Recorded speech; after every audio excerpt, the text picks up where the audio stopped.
Hello everyone, welcome back to the channel. Today we are going to build a simple transformerless power supply using only a few components. This circuit is compact, low cost, and useful for low current applications. So let's get started. The 470 nanofarad capacitor works as a current limiter. Unlike a transformer, this capacitor reduces current using capacitive reactance. The four 1N4007 diodes are connected as a bridge rectifier. They convert AC voltage into pulsating DC voltage. The 1 megaohm resistor safely discharges the capacitor after power is removed. At 50 Hz AC mains frequency, the capacitor creates resistance against alternating current flow. That is how the circuit drops voltage without generating too much heat.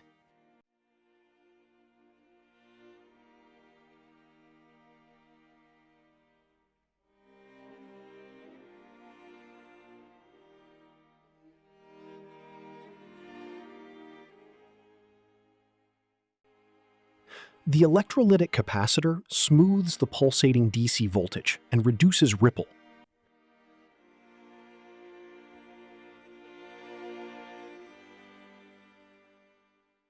The 12-volt Zener diode stabilizes the output voltage and protects the circuit from overvoltage.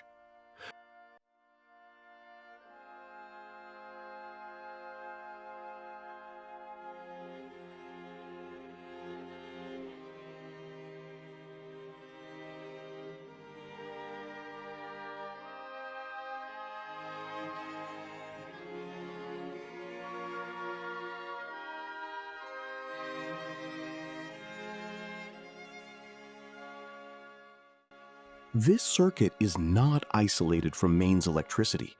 Touching the circuit while powered can be dangerous. Heat shrink tubing is used to fully insulate the circuit and prevent accidental short circuits. This formula is called capacitive reactance. It shows how a capacitor limits AC current in a circuit. In simple terms, a capacitor does not resist current like a resistor, but it opposes changes in alternating current. From this formula, we can understand. If frequency increases, the reactance decreases, so more current flows.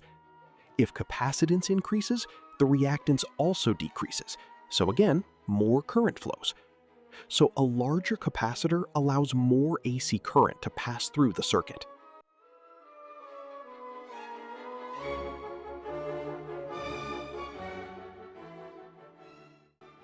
This formula gives an approximate value of the current in a capacitive dropper power supply. It depends on three main factors: AC frequency, capacitance value, and input voltage. This means the capacitor does not directly create current, but it limits how much current can pass from the mains. So this circuit behaves more like a current limiter rather than a voltage regulator. This type of power supply does not provide isolation from the mains. That is why it is only suitable for low power and non-touch applications.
We also tested the power supply without any load connected, and the circuit worked normally. Transformerless power supplies can show a higher output voltage when there is no load connected. This is normal because the Zener diode regulation becomes lighter at no load. Even though we used a 12-volt Zener diode, the multimeter shows around 13 volts without load. This happens because Zener diodes have tolerance, and the output voltage slightly rises at very low current. Under load, the output voltage usually becomes closer to the rated Zener voltage. Now we connect a 12-volt LED lamp to the output. As you can see, it turns on easily and works properly. With only a few inexpensive components, we successfully converted 220 volts AC into 12 volts DC. This circuit is simple, compact, and useful for low-power applications. Thanks for watching.